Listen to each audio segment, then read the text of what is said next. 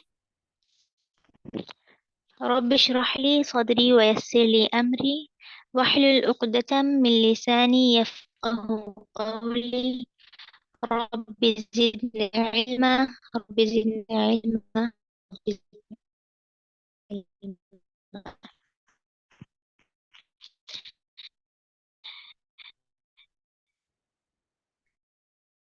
السلام عليكم ورحمة الله.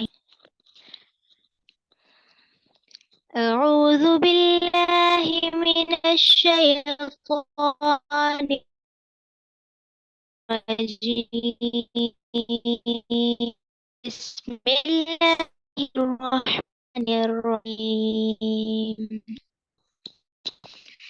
يا أهل الكتاب لا تغلوا في دينكم ولا تقولوا على الله إلا الحق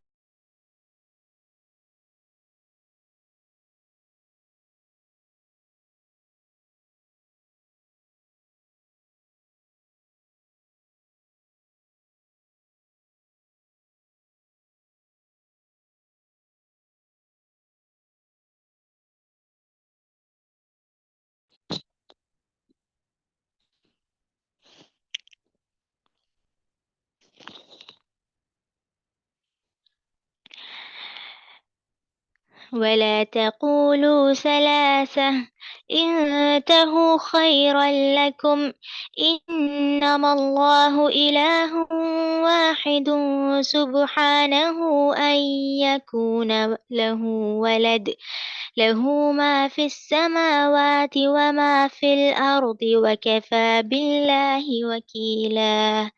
لن يستنكف المسيح أن يكون عبدا لله ولا الملائكة المقربون ومن يستنكف عن عبادته ويستكبر فسيحشرهم إليه جميعا.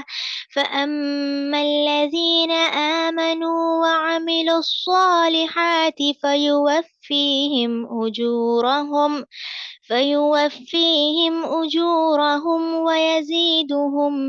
من فضله. وأما الذين استنكفوا واستكبروا فيعذبهم عذابا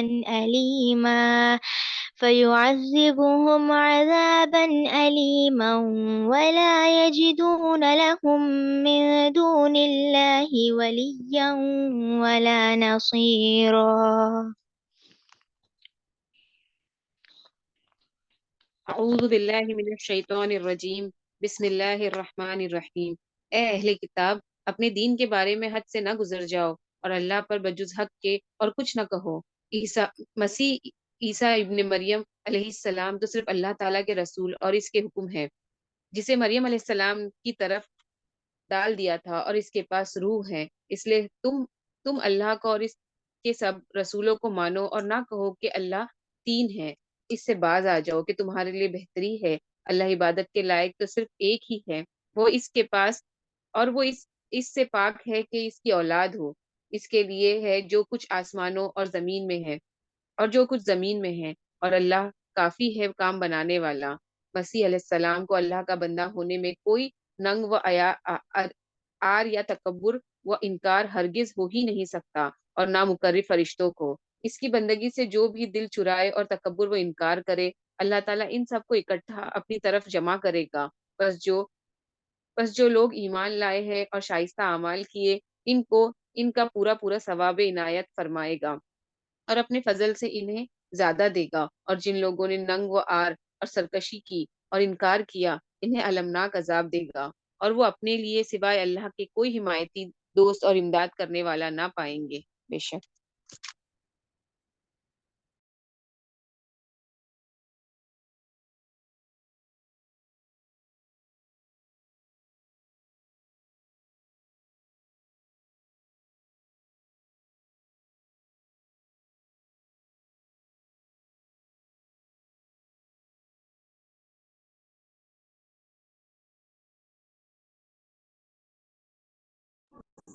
جی آنٹی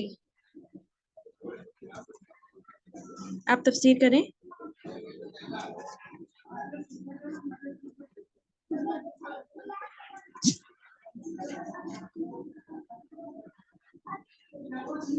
شگفتہ باجی, am I audible? Yes, Annie. Alhamdulillah. Okay.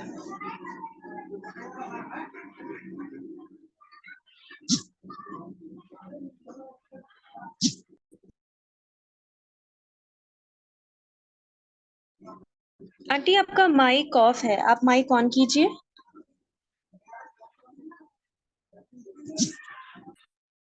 Aunty کا میسج آ رہا ہے ان کا مائک انمیوٹ کرنے کے لیے. آئی تھنک میوٹ ہے وہ, ان کو وہاں سے نہیں ہو رہا ہوگا شاید.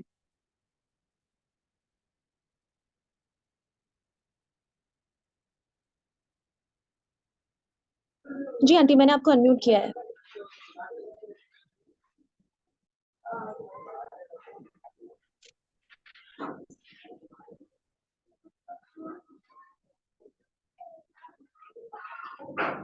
اعوذ باللہ من الشیطان الرجیم. بسم اللہ الرحمن الرحیم. الحمدللہ والصلاة والسلام علی رسول اللہ وعلی آلہ واصحابہ اجمعین. اما بعد. اعوذ باللہ من الشیطان الرجیم. بسم اللہ الرحمن الرحیم. رب زدنی علما. رب اشرح لی صدری ویسر لی امری واحلل عقدۃ من لسانی یفقہوا قولی. رب یسر ولا تعسر وتمم بالخیر وبک نستعین. اللہم افتح علینا حکمتک وانشر علینا رحمتک یا ذا الجلال والاکرام. السلام علیکم ورحمۃ اللہ وبرکاتہ. مائی ڈیئر سسٹرز, انشاءاللہ ہم تفسیر کر رہے ہیں آیت نمبر 171 کی. اللہ سبحانہ تعالیٰ فرما رہے ہیں کہ یا اہل الکتاب لا تغلوا فی دینکم, اپنے دین کے بارے میں حد سے مت بڑھو. غلو کا مطلب ہے کسی چیز کو اس کی حد سے زیادہ بڑھا دینا. جیسے عیسائیوں نے حضرت عیسیٰ اور ان کی والدہ کے بارے میں یہ کیا کہ انہیں رسالت و بندگی کے مقام سے اٹھا کر الوہیت کے مقام پر فائز کر دیا, الہ بنا دیا. اسی طرح حضرت عیسیٰ کے پیروکاروں کو بھی غلو کا مظاہرہ کرتے ہوئے بہت ہی معصوم بنا ڈالا اور ان کے حرام و حلال کے اختیار سے نواز دیا. یعنی وہ اگر حرام کہتے تو حرام, وہ اگر حلال کہتے تو حلال, اس طرح سے وہ کرنے لگے. اللہ نے فرمایا کہ اس طرح جھوٹ اللہ پر باندھنا بہت بڑا گناہ ہے. دیکھو مسیح عیسی ابن مریم جو ہے وہ اللہ کے رسول تھے, وہ اللہ کے بیٹے نہیں ہیں. اس کا کلمہ ہے جو اس نے ڈالا مریم علیہ السلام پر, یعنی مریم کے رحم میں جو حمل ٹھہرا وہ اللہ کے کلمہ کن کے سبب, کن کے طفیل, بغیر کسی فزیکل ملاپ کے. تو یہاں پر جو 9 مہینے حمل ٹھہرا, جہاں جو ہے نا مٹیریل لنک نہیں تھا, یہاں باپ کا نہ ہونا یہ اللہ کے کن کی وجہ سے ہو گیا. اس معنی میں اللہ کا کلمہ ہے وہ جو القا کیا گیا مریم علیہ السلام کے رحم میں. خاص روح, جو روح اللہ کی طرف سے, اور روح جو ہے ایک نورانی شے ہے. حضرت عیسیٰ علیہ السلام کی روح, اس کی شان الگ ہے کہ اللہ تعالیٰ کے کن کی وجہ سے, اور اسی طرح سے اللہ تعالیٰ نے آدم علیہ السلام کو بھی پیدا کیا تھا بغیر ماں باپ کے. تو یہاں پر اللہ سبحانہ تعالیٰ کہہ رہے ہیں کہ آپ لوگ باز آ جاؤ اس طرح سے غلو کرنے سے. ان کو جو آپ نے بنا دیا ہے اللہ کا بیٹا اور خود اللہ 3 میں سے 3, یہ مت کہو. مطلب ایک میں 3 یا 3 میں سے 1 اس طرح کہنے سے باز آ جاؤ, اسی میں تمہاری خیریت ہے. تو یہاں پر اللہ تعالیٰ انہیں تنبیہ کر رہے ہیں کہ یہ اس طرح سے کہنا آپ بند کر دو. اللہ جو ہے وہ بہت بڑا کارساز ہے, اور مسیح علیہ السلام کو خود کو تو کوئی یار نہیں کہ یہ کہنے میں کہ وہ اللہ کے بندے ہیں.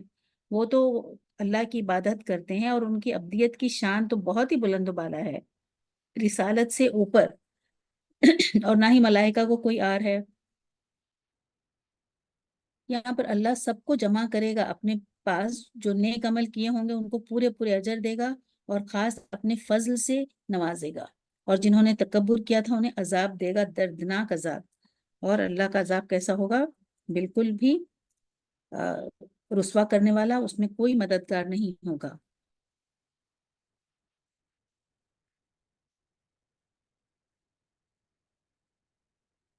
پڑھی بیٹے عائشہ. جی.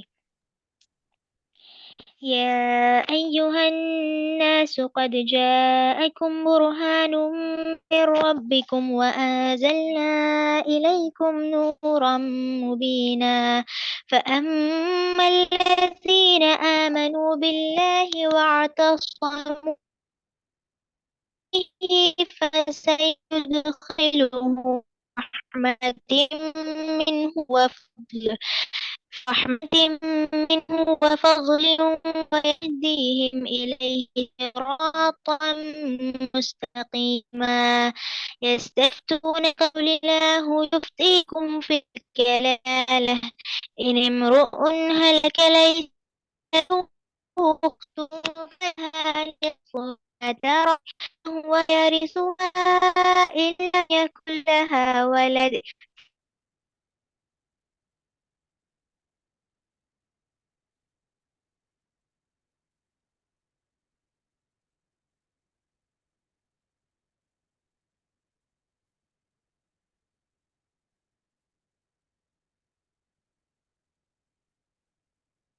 لكم أن تضلوا والله بكل شيء عليم.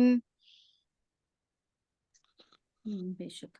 اے لوگو، تمہارے پاس تمہارے رب کی طرف سے سند اور دلیل آ پہنچی، اور ہم نے تمہاری جانب واضح اور صاف نور اتار دیا ہے. بس جو اللہ تعالیٰ پر ایمان لائے اور اسے مضبوط پکڑ لیا، انہیں تو وہ عنقریب اپنی رحمت اور فضل میں لے لے گا اور انہیں اپنی طرف کی راہ راست دکھا دے گا. آپ سے فتویٰ پوچھتے ہیں، آپ کہہ دیجئے کہ اللہ تعالیٰ خود تمہیں کلالہ کے بارے میں فتویٰ دیتا ہے. اگر کوئی شخص مر جائے جس کی اولاد نہ ہو اور ایک بہن ہو تو اس کے چھوڑے ہوئے مال کا آدھا حصہ ہے، اور بھائی اس بہن کا وارث ہوگا اگر اس کے اولاد نہ ہو. بس اگر بہنیں دو ہوں تو انہیں کل چھوڑے ہوئے کا 2/3 ملے گا. اور اگر کئی شخص اس ناطے کے ہیں، مرد بھی اور عورتیں بھی، تو مرد کے حصہ ہے مثل 2 عورتوں کے. اللہ تعالیٰ تمہارے لیے بیان فرما رہا ہے کہ ایسا نہ ہو کہ تم بہک جاؤ، اور اللہ تعالیٰ ہر چیز سے واقف ہے. بے شک. بے شک. یہاں پر آیت 174 میں کہ لوگوں تمہارے پاس تمہارے رب کی طرف سے سند اور دلیل آ چکی. برہان، برہان کیا ہے؟ کتاب، اور پھر آپ صلی اللہ علیہ وسلم خود موجود ہیں. یہ دونوں مل کر جو ہے بینہ، ایک جو ہے تمہاری طرف ایسا نور جو کہ بالکل صاف شفاف تم کو ہر چیز ظاہراً تم کو بتا دی گئی ہے. برہان جو ہے ایسی حجت جس سے ان کے شبہات بالکل ہی ختم ہو جائیں گے، کوئی شک نہیں رہے گا، اسی لیے اسے نور سے تعبیر فرمایا ہے. اور ہم نے تمہاری جانب واضح اور صاف نور اتار دیا. اس سے مراد یہی قرآن کریم ہے جو کفر و شرک کی تاریکیوں میں ہدایت کا نور ہے اور ضلالت کی پگڈنڈیوں میں صراط مستقیم. جو لوگ گمراہ بھٹک رہے تھے ان کے لیے جو قرآن مجید کو اگر پڑھیں گے تو وہ بالکل سیدھی راہ پالیں گے، اور صراط مستقیم جو ہے ان کو خود اللہ سبحانہ وتعالی لے جائے گی. اس کے مطابق ایمان لانے والے اللہ کے فضل اور اس کی رحمت کے مستحق ہوں گے. اور آگے کی آیت میں پھر سے کلالہ کے بارے میں بتایا جایا ہے کہ کیونکہ پہلے کلالہ کا ذکر آ چکا ہے آیت میں، لیکن اور زیادہ کچھ اس کی وضاحت طلب کی لوگوں نے، تو اس کے بارے میں پھر سے بتایا گیا ہے، فتویٰ دیا ہے کہ مرنے والے کلالہ کس کو کہا جاتا ہے؟ ایسا مرنے والا جس کا نہ ہی ماں باپ ہو اور نہ ہی اولاد. تو پھر اس کا میراث مطلب جو کچھ بچا ہے وہ کیسے تقسیم ہوگی اس کے بارے میں بتا رہا ہے کہ کلالہ یعنی اگر باپ کی موجودگی میں بہن سرے سے وارث ہی نہیں ہوتی، باپ اس کے حق میں حاجب بن جاتا ہے. یعنی اللہ تعالیٰ فرما رہا ہے کہ اس کی بہن ہو تو اس کے نصف مال کی وارث ہوگی. اگر جو مر گیا اس کے ماں باپ بھی نہیں ہیں اور بچے بھی نہیں لیکن بہن ہے تو اس کے نصف مال کی وارث ہوگی. اور جس سے صاف معلوم ہوتا ہے کہ کلالہ وہ ہے کہ اولاد نہ ہونے کے ساتھ باپ دادا بھی نہ ہو. یوں اولاد کی نفی سے ثابت ہے کہ اولاد سے مراد بیٹی، بیٹا اور بیٹے کی اولاد. اس طرح بہن سے مراد سگی بہن یا الاتی، یعنی ان کی مائیں الگ اور باپ ایک. یہ ایسی بہن اگر ہے تو حدیث سے ثابت ہے کہ اگر ایک شخص فوت ہو جائے اور اس کے ورثہ میں صرف بیٹی اور بہن ہے تو بیٹی کو نصف اور باقی بہن کو اس کی سرپرست ہونے کی وجہ سے دیا جائے گا. اگر پوتی بھی ہے تو بیٹی کو نصف، پوتی کو سدس چھٹا حصہ اور بہن کو باقی مال. اس کے سرپرست ہونے کی وجہ سے۔ اس سے معلوم ہوا کہ مرنے والے کی اولاد موجود ہو تو بہن کی بحیثیت جو ہے ذوی الفروض کچھ نہیں ملے گا۔ اب اگر وہ اولاد بیٹا ہو تو کسی اور کی حیثیت سے بھی کچھ نہیں ملے گا۔ اس طرح باپ بھی نہ ہو، اس کے لیے باپ بھائی سے قریب ہے۔ باپ کی موجودگی میں بھائی وارث ہی نہیں ہوتا۔ اگر اس کلالہ عورت کا خاوند یا کوئی ماں شریک بھائی ہوگا، یعنی ماں باپ نہیں ہے لیکن عورت کا خاوند ہے، تو ان کا حصہ نکالنے کے بعد باقی مال کا جو وارث بھائی قرار پائے گا۔ یہی حکم 2 سے زائد بہنوں کی صورت میں بھی ہے، اور کلالہ کے جو وارث مرد اور عورت دونوں ہوں تو پھر ایک مرد 2 عورتوں کے برابر کے اصول کے ورثے کی تقسیم ہوگی۔ یہ جو ہے نا ورثے کے بارے میں جو بھی ہم نے بتایا ہے، اور آپ نے بھی پہلے پڑھا ہوگا کہ کس طرح سے یہ تقسیم ہوگا نا، کافی تفصیل سے سورہ نساء ہی ہے ہی عورتوں کے لیے، اور یتیم عورتوں کا کس طرح سے اگر وہ نکاح کے لائق ہو گئی ہیں تو کس طرح سے ان کا نکاح کرنا چاہیے، زبردستی نہیں کرنی چاہیے، اور ان کو پورا مہر دینا چاہیے۔ وہ ساری تفصیل جو ہے آپ لوگوں کو، اور وراثت کی خاص کر کے اگر کوئی گزر گیا تو آپ جو ہے کسی مفتی سے رابطہ کریں، مسجد میں بتائیں ایسے ایسے حالات ہیں، اور جو کوئی بھی رشتہ دار ہیں اس کے جو وارث ہیں، اور اس طرح سے وہ بتانے پر اس پر آپ عمل کیجیے گا۔ اور قرآن مجید کو ضرور ریفر کیجیے، مطلب وہ لوگ اسی کے روح سے بتائیں گے آپ کو، کیونکہ ہم اتنی اچھی طرح سے نہیں سمجھ سکتے ان باتوں کو، اس لیے وہ ہمیں اچھی طرح سے بتائیں گے انشاءاللہ تعالی۔ ابھی ہم سورہ مائدہ شروع کرتے ہیں انشاءاللہ۔ سورہ مائدہ جو ہے وہ ایک مدنی سورہ ہے، اور اس میں آیتیں 120 ہیں اور 16 رکوع ہیں۔ نزول کے اعتبار سے 5ویں نمبر پر، نزول کے اعتبار سے 112 نمبر ہے، اور مصحف میں جو ہے وہ 5ویں نمبر پر ہے۔ اور اس کا نزول جو ہے 6 ہجری صلح حدیبیہ کے بعد اور 7 ہجری کے شروع میں نازل ہوئی ہے۔ یہ جو آپ صلی اللہ علیہ وسلم نے ہجرت کی نا اس کے 6 سال بعد، تو ذیقعت 6 ہجری میں جب آپ مکہ تشریف لے جا رہے تھے آپ صلی اللہ علیہ وسلم 1400 مسلمانوں کے ساتھ، تو قریش نے انہیں مکہ عمرہ کرنے کی اجازت نہیں دی اور روک دیا۔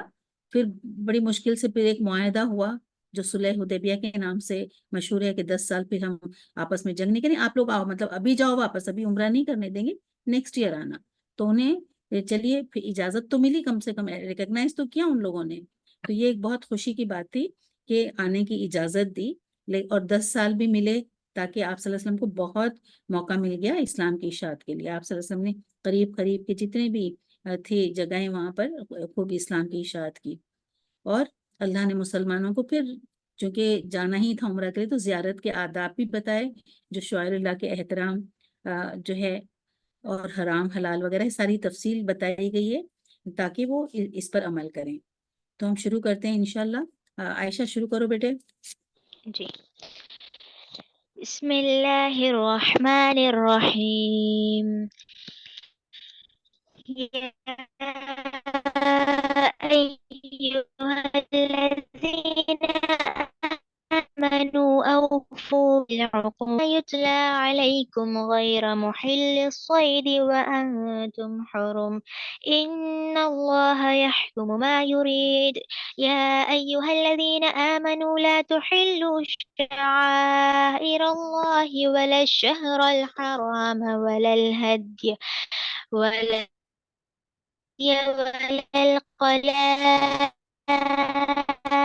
عائشہ باجی، القلائد الحرام يبتغون فضلا من ربهم رضوانا۔ جی ہیلو، جی باجی آپ کی وائس تھوڑی سی بریک ہو رہی ہے بیچ بیچ میں، تو آپ اپنا کنیکشن ایک بار چیک کر لیجئے، تھوڑا تھوڑا سا بریک ہو رہا ہے بیچ بیچ میں۔ ایم آئی رائٹ آنٹی؟ ہاں صحیح بیٹے، تھوڑی جی نہیں زیادہ ہی بریک اچھا، ہو رہی ہے۔ جی اوکے اوکے۔ چیک کرو بیٹے، جی آپ چیک کر لیجئے۔ ہاں فرشتہ آپ ترجمہ پڑھ لو بیٹے اتنا۔ جی آنٹی۔ شروع اللہ کے نام سے جو بہت مہربان نہایت رحم کرنے والا ہے۔ اے ایمان والو، عہد و پیمان پورے کرو، تمہارے لیے مویشی چوپائے حلال کیے گئے ہیں، بجز ان کے جن کے نام پڑھ کر سنا دیے جائیں گے، مگر حالت احرام میں شکار کو حلال جاننے والے نہ بننا، یقیناً اللہ جو چاہے حکم کرتا ہے۔ اے ایمان والو، اللہ تعالیٰ کی نشانوں کی بے حرمتی نہ کرو، نہ ادب والے مہینوں کی، نہ حرم میں قربان ہونے والے اور پٹے پہنا پٹے پہنائے گئے جانوروں کی جو کعبہ کو جا رہے ہوں، اور نہ ان لوگوں کی جو بیت اللہ کے قصد سے اپنے رب تعالیٰ کے فضل اور اس کی رضا جوئی کی نیت سے جا رہے ہوں۔ ہاں، جب تم احرام اتار ڈالو تو شکار کھیل سکتے ہو۔ جن لوگوں نے تمہیں مسجد حرام سے روکا تھا، ان کی دشمنی تمہیں اس بات پر آمادہ نہ کر دے کہ تم حد سے گزر جاؤ۔ نیکی اور پرہیزگاری میں ایک دوسرے کی امداد کرتے رہو، اور گناہ اور ظلم و زیادتی میں نہ مدد کرو، اور اللہ تعالیٰ سے ڈرتے رہو، بے شک اللہ تعالیٰ سخت سزا دینے والا ہے۔ بے شک یہاں پر جو ہے سورہ نساء شروع ہو رہی تھی کہ یا ایھا الناس، اے انسان، یہ شروع ہو رہا ہے یا ایھا الذین آمنوا، اے لوگوں جو ایمان لائے ہو۔ یہاں پر ابھی مومنوں کو بتایا جا رہا ہے، یہ جا رہے ہیں عمرہ کے لیے کہ یہاں پر کیا کرنا ہے۔ سب سے پہلے تو بتایا جا رہا ہے کہ اے ایمان والو، عہد و پیما پورے کرو۔ عہد کی بہت زیادہ اہمیت ہے اسلام میں، جس طرح کہ ہمیشہ آپ کو جھوٹ بولنا ہے، جھوٹ کبھی نہیں بولنا ہے، ہمیشہ سچ کہنا ہے۔ اسی طرح سے وعدہ وفا کرنا ہے، وفو، وعدہ پورا کرو، جو بھی عہد و پیما کرو اور پورا کرو۔ اپنے عہد کو پورا کرنے، سماجی زندگی جو ہے نا یہ اسی معاہدوں پر قائم ہے، اور خود میرج بھی کیا ہے، شادی بھی it is a social contract, تو یہ بھی ایک معاہدہ ایک عورت اور مرد کے درمیان۔ اور شادی کو کہتے بھی ہیں، نکاح جو ہے نا، نکاح کو عقد کہتے ہیں، تو اس کے کچھ حقوق ہوتے ہیں، کچھ فرائض ان کو نبھانا ہوتا ہے، اور کچھ دیکھتے ہیں بڑے بڑے کاروباروں میں بھی جو ہے وہ معاہدے پر ہی ہوتے ہیں۔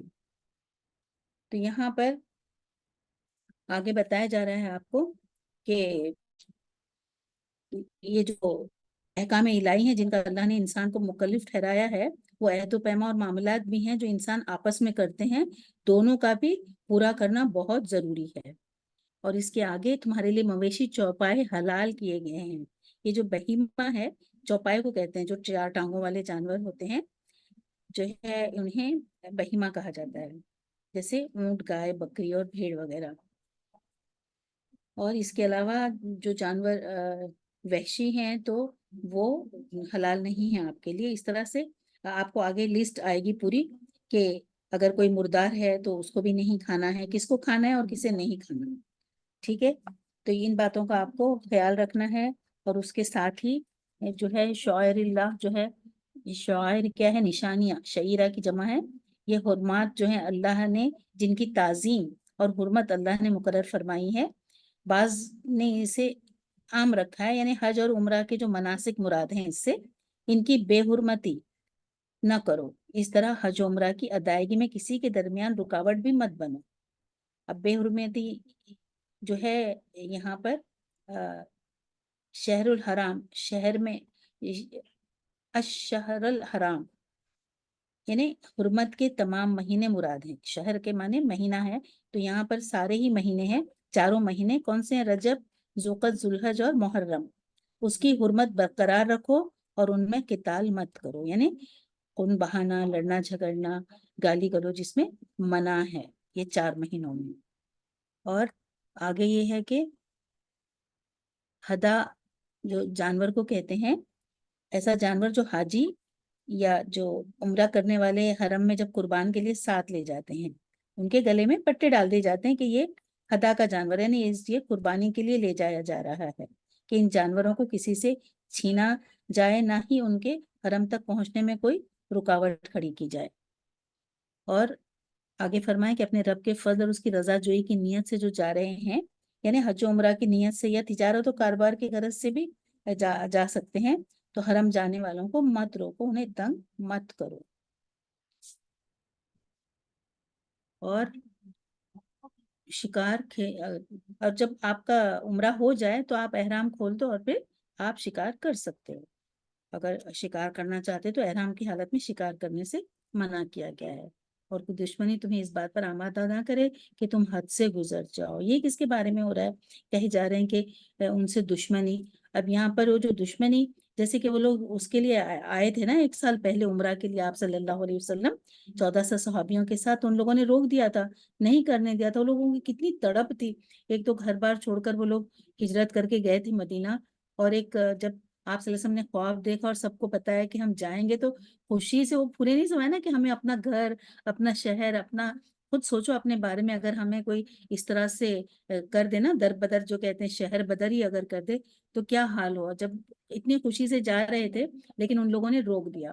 عمر رضی اللہ عنہ اور کتنے ہی صحابی بہت زیادہ خفا ہو گئے تھے اس بات سے، لیکن اس میں اللہ کی بہت بڑی مصلحت تھی کہ پھر اس طرح کی ٹریٹی ہوئی نا کہ 10 سال جنگ نہیں کریں گے، ورنہ جنگ کی وجہ سے تو ہمیشہ سب ڈرے ڈرے رہتے تھے، نیند نہیں ملتی تھی کہ پتہ نہیں یہاں سے کوئی حملہ کرتا ہے، وہاں سے کوئی حملہ کرتا ہے. لیکن یہ بھی چھٹکارا مل گیا کہ 10 سال نہیں کریں گے. کچھ اور بھی تھی وجہ کہ ہمارا آدمی اگر تمہارے پاس آئے گا تو تم لوٹاؤ گے، تمہارا آدمی آئے گا تو ہم نہیں دیں گے.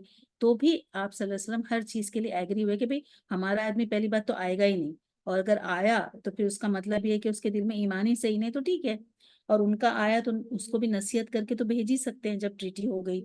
تو اب یہاں پر اگر موقع ملا تو ان سے کہا جا رہا ہے کہ تم ابھی یہ کہ چلو اب آ گئے، ابھی ٹھیک ہے ہم پہنچ گئے تو ہم تم کو صحیح کرتے، برابر بتاتے ہیں کہ تم نے ہمارے ساتھ کیا کیا. ان سے کہہ لیں کہ آپ حد سے مت گزرو، درگزر کا طریقہ اختیار کرو. عفو درگزر کی ہمیشہ تلقین کی گئی ہے مسلمانوں کو، اور انہیں معاف کرو. نیکی اور پرہیزگاری میں ایک دوسرے کی مدد کرتے رہو، اور گناہ اور ظلم و زیادتی میں مدد مت کرو. بے شک. پڑھے بیٹے عائشہ. جی. وَإِذَا حَلَلْتُمْ فَاصْطَادُوا وَلَا يَجْرِمَنَّكُمْ شَنَآنُ قَوْمٍ أَن صَدُّوكُمْ عَنِ الْمَسْجِدِ الْحَرَامِ أَن تَعْتَدُوا وَتَعَاوَنُوا عَلَى الْبِرِّ وَالتَّقْوَى وَلَا تَعَاوَنُوا عَلَى الْإِثْمِ وَالْعُدْوَانِ وَاتَّقُوا اللَّهَ إِنَّ اللَّهَ شَدِيدُ الْعِقَابِ. حُرِّمَتْ عَلَيْكُمُ الْمَيْتَةُ وَالدَّمُ وَلَحْمُ الْخِنزِيرِ وَمَا أُهِلَّ لِغَيْرِ اللَّهِ والمنخنقة والموقوذة والنطيحة وما أكل السبع إلا ما ذكيتم وما ذبح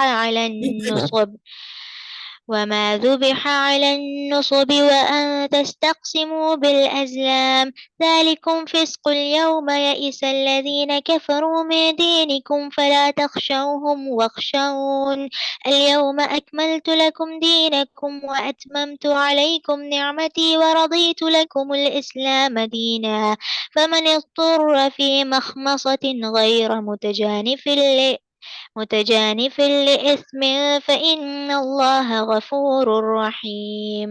يسألونك ماذا أحل لهم قل أحل لكم الطيبات وما علمتم من الجوارح مكلبين تعلمونهن مما علمكم الله فكلوا مما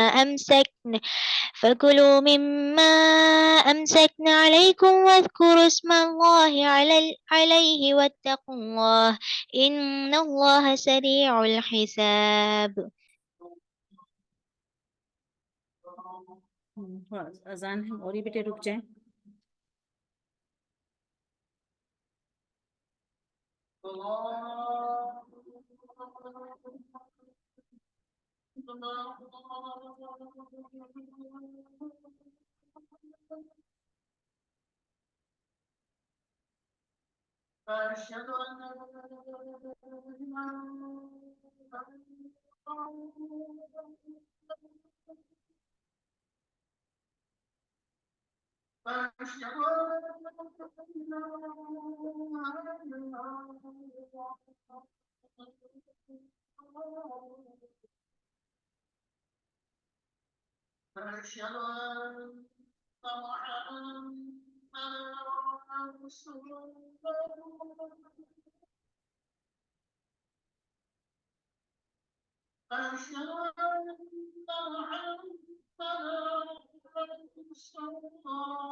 ہاں پڑھو بیٹے سب شگفتہ.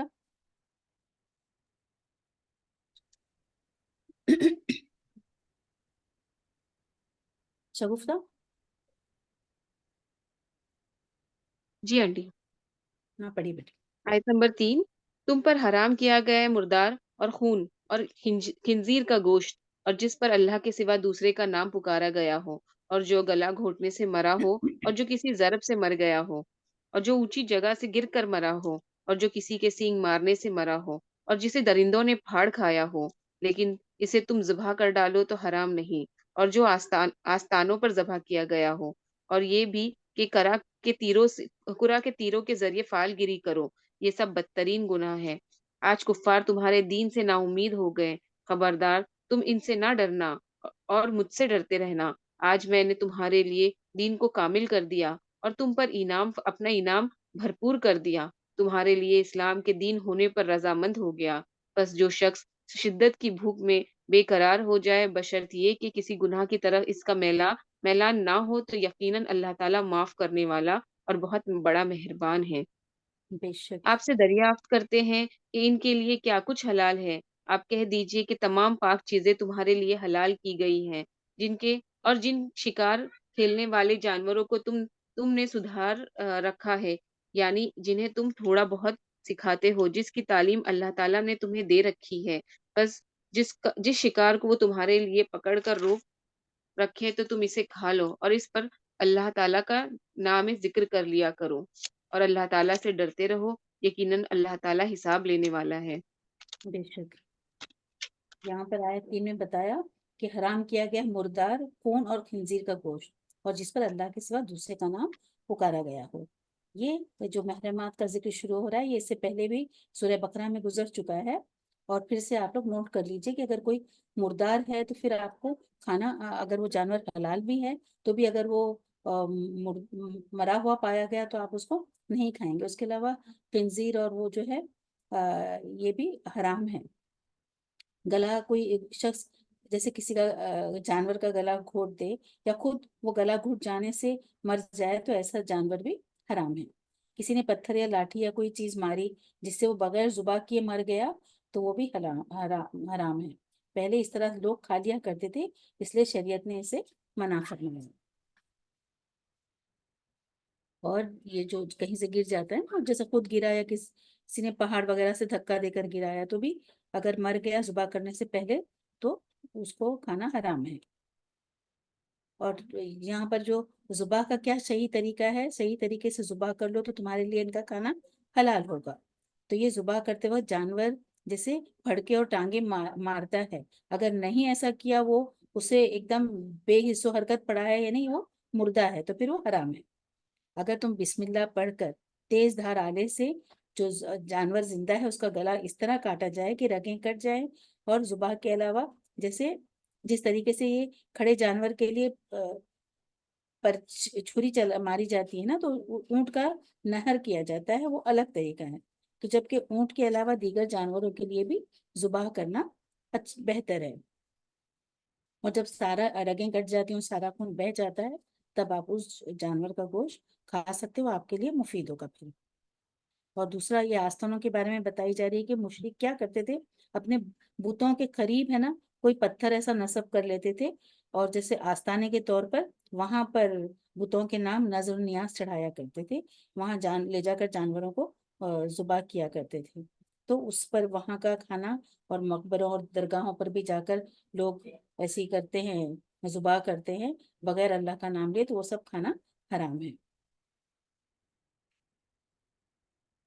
اور اس کے بعد جو آیت آئی ہے، الیوم اکملت لکم دینکم واتممت علیکم نعمتی ورضیت لکم الاسلام دینا، یعنی آج کے دن اللہ سبحانہ تعالیٰ کیا کہہ رہے ہیں، دین کو مکمل کر دیا تمہارے لیے، میں نے دین کو مکمل کیا تمہارے لیے، اور پورا جو ہے تم پر انعام، بھرپور انعام کر دیا، اور تمہارے لیے اسلام کے دین کو راضی ہوا، اسلام کے دین کے لیے۔ تو یہاں پر اللہ نے بتا دیا کہ دین مکمل ہو چکا ہے۔ جو بھی باتیں ہیں قرآن مجید میں ہم نے پڑھے سنے، بقرہ میں کتنے سارے احکامات پڑھے ہیں نا، تو کتنی چیزوں سے منع کیا گیا ہے، وہ مکمل ہو گیا۔ اللہ تعالیٰ نے جو کہہ دیا اور نبی صلی اللہ علیہ وسلم نے جو کہا، وہ بتا دیا، جس چیز سے منع کیا ہے وہ آپ اپنے طور پہ آپ بالکل بھی اس میں نہ کچھ بڑھائیں گے نہ ہی اس میں کچھ کم کریں گے، کیونکہ دین مکمل ہو چکا ہے، ٹھیک ہے، اور اللہ اس سے راضی ہو گیا ہے۔ کون سے دین سے؟ اسلام دین سے راضی ہوا ہے، تو ہم نہ اس میں کچھ بڑھائیں گے اپنی طرف سے نہ گھٹائیں گے۔ اگر تو کیا ہوتا ہے ایسا کرنے سے؟ یہ بدعت کہلاتی ہے، کہ تم نے دین میں اگر کچھ بڑھایا اپنی طرف سے، تو کوئی نئی چیز ایجاد کی، تو اس طرح سے آپ سے شرک ہو جاتا ہے۔ آپ تو سمجھتے ہیں کہ میں تو اچھا کام کر رہا ہوں، کہ یہ دین کا ہی کام ہے، لیکن اگر نبی صلی اللہ علیہ وسلم سے ثابت نہیں ہے، انہوں نے نہیں کیا، صحابہ رضی اللہ عنہم نے نہیں کیا، تو آپ کو نہیں کرنا چاہیے۔ اس کے بعد فرما رہے ہیں کہ اس سے، اور پھر سے وہی حلال اور حرام کی آیت ہے اس کے بعد میں بھی، کہ جن شکار کھیلنے والے جانوروں کو تم نے سیدھا رکھا ہے، یعنی جنہیں تم تھوڑا بہت سکھاتے ہو، جس کی تعلیم اللہ نے تمہیں دے رکھی ہے، بس جس شکار کو تمہارے لیے پکڑ کر روک رکھیں تو تم اس سے کھلو، اس اللہ کا نام ذکر کر لیا کرو۔ یعنی ایسے سدائے ہوئے جانوروں کا شکار کیا ہوا جانور 2 شرطوں کے ساتھ حلال ہے۔ ایک یہ کہ اسے شکار کے لیے چھوڑتے وقت بسم اللہ پڑھ لی گئی ہو، دوسرے یہ کہ شکاری جانور شکار کر کے اپنے مالک کے لیے رکھ چھوڑے، خود نہ کھائے، حتیٰ کہ اگر اس نے اسے مار بھی ڈالا ہو تب بھی وہ مقتول شکار شدہ جانور حلال ہوگا، بشرطے کہ اس کے شکار میں اس سدھائے ہوئے اور شکار پر چھوڑے ہوئے جانوروں کے علاوہ کسی اور جانور کی شرکت نہ ہو۔ اور اہل کتاب کا کھانا تمہارے لیے حلال ہے۔ یہ پڑھ چکے ہیں نا بیٹے آیت آگے کی، 5ویں بھی؟ نہیں ہاں، آنٹی، 5ویں آیت نہیں پڑھے؟ ٹھیک ہے پڑھیے۔ نہیں جی۔ اليوم أحل لكم الطيبات وطعام الذين أوتوا الكتاب حل لكم وطعامكم حل لهم والمحصنات من المؤمنات والمحصنات من الذين أوتوا الكتاب من قبلكم إذا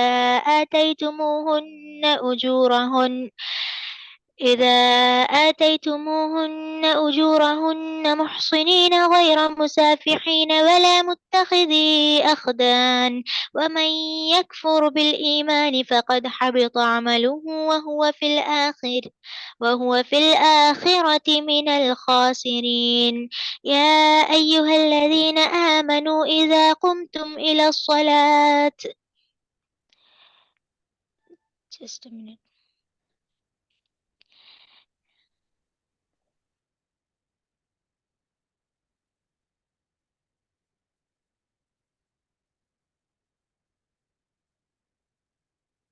میں سب عائشہ رکتے ہیں یہاں پر، یا آگے آنٹی ترجمہ کر لوں؟ جی ٹھیک ہے بیٹے، شگفتہ آپ پڑھ لو۔ جی،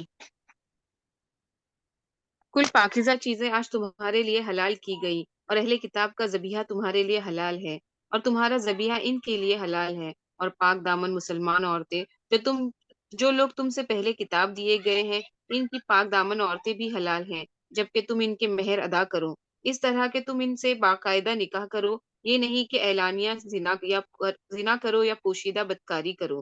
منکرین ایمان کے اعمال ضائع اور حقارت ہیں، اور آخرت میں ہارنے والوں میں سے ہیں۔ اے ایمان والو، جب تم نماز کے لیے اٹھو تو اپنے منہ کو اور اپنے ہاتھوں کو کوہنیوں سمیت دھو لو، اپنے سروں کا مسح کرو اور اپنے پاؤں کو ٹخنوں سمیت دھو لو، اور اگر تم جنابت کی حالت میں ہو تو غسل کر لو۔ ہاں، اگر تم بیمار یا سفر کی حالت میں ہو، یا تم میں سے کوئی حاجت ضروری سے فارغ ہو کر آیا ہو، یا تم عورتوں سے ملے ہو اور تمہیں پانی نہ ملے، تو تم پاک مٹی سے تیمم کر لو اور اب اسے اپنے چہروں پر اور ہاتھوں پر مل لو۔ اللہ تعالیٰ تم پر کسی قسم کی تنگی ڈالنا نہیں چاہتا، بلکہ اس کا ارادہ تمہیں پاک کرنے کا اور تمہیں اپنی بھرپور نعمت دینے کا ہے، تاکہ تم شکر ادا کرتے رہو۔ ٹھیک ہے بیٹا، یہاں پر آیت نمبر جو 5 وہ پڑھ چکے ہیں، اس میں یہ ہے کہ اور اہل کتاب کا کھانا تمہارے لیے حلال ہے۔ اہل کتاب کا وہی ذبیحہ حلال ہوگا جس میں خون بہہ گیا ہو، گویا ان کا مشینی ذبیحہ حلال نہیں ہے۔ اگر وہ کسی مشین سے ذبح کیا جا رہا ہے نا، تو کیسے کھٹ کر کے یہ نکل جاتا ہے، تو وہ خون اس طرح سے بہتا نہیں، کیونکہ اس میں خون بہنے کی ایک بنیادی شرط ہے۔ تو جو مشینوں کے سے ذبح کیا جاتا ہے، اس میں یہ بات نہیں ہوتی، اس لیے وہ کھانا حلال نہیں ہے۔ اور دوسرے ان کی پاک دامن عورتیں بھی حلال ہیں، یعنی اہل کتاب کی عورتوں سے نکاح کی اجازت کے ساتھ ایک تو پاک دامنی کی قید ہے، یعنی وہ پاک دامن ہونا چاہیے۔ اور آج کل جیسا اہل کتاب کی عورتیں مطلب کر لیتے ہیں نکاح نا، تو ان چیزوں کا خیال رکھنا ہے۔ اس کے بعد فرمایا کہ جو ایمان کے ساتھ کفر کرے، یعنی دیکھیے اگر وہ نبی صلی اللہ علیہ وسلم پر ایمان لائیں گی، وہ اہل کتاب، تو ہی پھر وہ مومن کہلائیں گی۔ تو اگر وہ ان کے ایمان کے ساتھ کفر کرے تو اس کے عمل برباد ہو گئے۔ یعنی جو مرد اگر نکاح کرے گا ایسی اہل کتاب عورت سے، تو پھر کیا ہوگا؟ اگر وہ کچھ جیسے نا انڈرسٹینڈنگ چل رہا ہے، گیو اینڈ ٹیک، وہ تو ویسا نہیں چلے گا۔ اس سے کیا ہوگا؟ آپ کے جو عمل ہیں وہ برباد ہو جائیں گے۔ اگر ایسی عورت سے نکاح کرنے میں ایمان کے ضائع ہونے کا اندیشہ ہو، خطرہ ہو، تو پھر کیا کریں؟ ایسی عورت سے آپ نکاح نہیں کریں، حالانکہ ایمان کو بچانا جو ہے وہ فرض ہے، اور ایک جائز کام کے لیے فرض کو خطرے میں نہیں ڈالا جا سکتا۔ لہٰذا اہل کتاب کی عورتوں سے نکاح تب جائز ہوگا جب یہ دونوں شرطیں پائی جائیں، پاک دامنی اور ایمان کا ضائع نہ ہونا۔ ٹھیک ہے، ابھی یہاں پر وضو کے بارے میں بتایا جا رہا ہے کہ کیا کرنا ہے آپ کو۔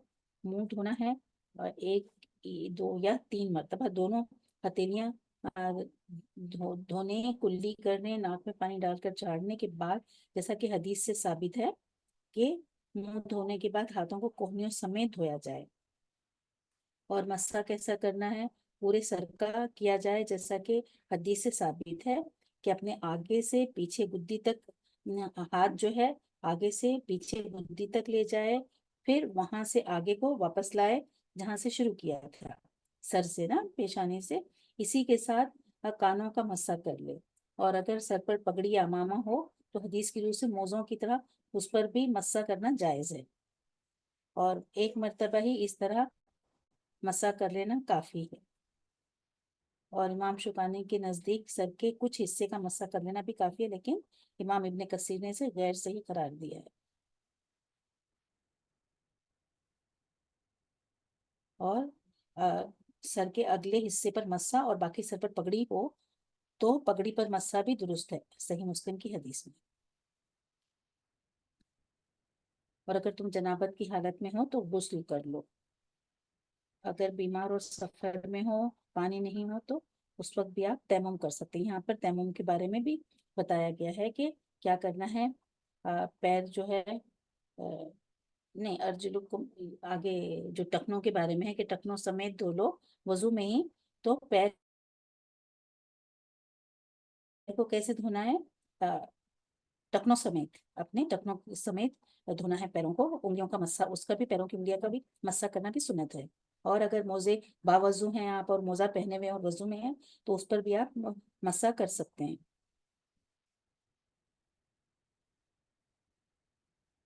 اور پہلے سے اگر یہاں پر پہلے سے باوضو ہونا ہو تو نیا وضو کرنا ضروری نہیں، تاہم ہر نماز کے لیے تازہ وضو کرنا بہتر ہے، اور وضو سے پہلے نیت فرض ہے۔ وضو سے پہلے بسم اللہ پڑھنی بھی ضروری ہے۔ اور داڑھی کا خلال بھی کرنا چاہیے، اور اعضاء کو ترتیب وار دھونا چاہیے. جیسے ابھی پہلے ہاتھ جو ہیں اپنی کلائیوں تک دھونے ہیں تو پہلے وہ دھونے ہیں، پھر کلی کرنی ہے، پھر ناک میں پانی، اس طرح سے ترتیب وار. اور ان کے درمیان وقفہ بھی نہ کیا جائے کہ تھوڑا سا کیا پھر رک گئے، پھر کچھ کام کر رہے ہیں پھر ناک میں پانی ڈالا، تو یہ صحیح نہیں. اور یعنی ایک وضو دھونے کے بعد دوسرے اس کو دھونے میں دیر نہیں کی جائے، بلکہ سب اعضاء تسلسل کے ساتھ ایک کے بعد دیگرے دھو جائیں، اور اعضاء وضو میں سے کسی بھی عضو کا کوئی حصہ خشک نہ رہے، ورنہ وضو نہیں ہوگا. کوئی عضو بھی 3 مرتبہ سے زیادہ نہ دھویا جائے، ایسا کرنا بھی خلاف سنت ہے. اور جنابت سے مراد وہ حالت ناپاکی ہے جو احتلام یا ہم بستری کرنے کی وجہ سے لاحق ہو جاتی ہے، اور اسی حکم میں حیض اور نفاس بھی داخل ہیں. جب حیض یا نفاس کا خون بند ہو جائے تو پاکیزگی حاصل کرنے کے لیے طہارت یعنی غسل ضروری ہے، البتہ پانی نہ ملنے کی صورت میں تیمم کی اجازت ہے، جیسا کہ حدیث سے ظاہر ہے. اور تیمم کے بھی بتایا گیا کہ کیسا کرنا ہے، کہ چہرے پر اور ہاتھوں پر مل لو. کیا ہے، ہاتھوں کو، دونوں ہتھیلیوں کو ہے نا، زمین پر اس طرح سے مل لو جہاں پر مٹی ہو، اس پر ہاتھ رکھو، اور اس کے بعد وہ دونوں ہتھیلیوں کو اس طرح سے جھٹک کے دونوں کلائی تک اس کو پھیر لو، پھر اس کے بعد جھٹک کر مٹی پورے چہرے پر آپ پھیر لو، تو یہ آپ کا تیمم ہو گیا. اللہ تم پر کسی قسم کی تنگی ڈالنا نہیں چاہتا، اتنی اللہ تعالیٰ آسانیاں دیا ہے کہ آپ اس طرح سے بھی، اگر پانی اویلیبل نہیں ہے، بیمار ہیں، تو آپ اس طرح سے کر سکتے ہیں. اللہ کا ارادہ تمہیں پاک کرنے کا اور تمہیں اپنی بھرپور نعمت دینے کا ہے تاکہ تم شکر ادا کرو. یہاں پر آپ کو یہ بتاتی ہوں کہ جو ہے وضو شروع کرنے سے پہلے آپ کو بسم اللہ پڑھنا ہے، اور وضو کے بعد کی جو دعائیں ہیں، اشہد ان لا الہ الا اللہ وحدہ لا شریک لہ واشہد ان محمدا عبدہ ورسولہ، اور اس کے بعد اللہم اجعلنی من التوابین واجعلنی من المتطہرین، یہ پڑھنا ہے. ٹھیک ہے. اور جو وضو کی فضیلت ہے تو یہ تو پتہ ہے ہم کو کہ باقی کیا ہے، صفائی آدھا ایمان ہے. اور آپ صلی اللہ علیہ وسلم نے فرمایا جو سب اچھی طرح وضو کرے تو اس کے جسم کے گناہ نکل جاتے ہیں، یہاں تک کہ اس کے ناخنوں کے نیچے سے بھی. اور قیامت کے دن وضو کرنے والوں کے چہرے اور اعضاء روشن ہوں گے. آپ صلی اللہ علیہ وسلم نے فرمایا کہ بے شک میری امت قیامت کے دن بلائی جائے گی اس حال میں کہ ان کے ہاتھ، پاؤں اور چہرے وضو کے نشانات سے روشن اور چمکدار ہوں گے. اور آپ صلی اللہ علیہ وسلم نے فرمایا جو ہے طہارت نماز کی کنجی ہے، اور وضو کے بغیر کوئی نماز قبول نہیں ہوتی، یہ بھی بخاری کی حدیث ہے. تو انشاءاللہ ہم ان چیزوں کا خیال رکھیں گے. ہاں عائشہ پڑھو بیٹے اب.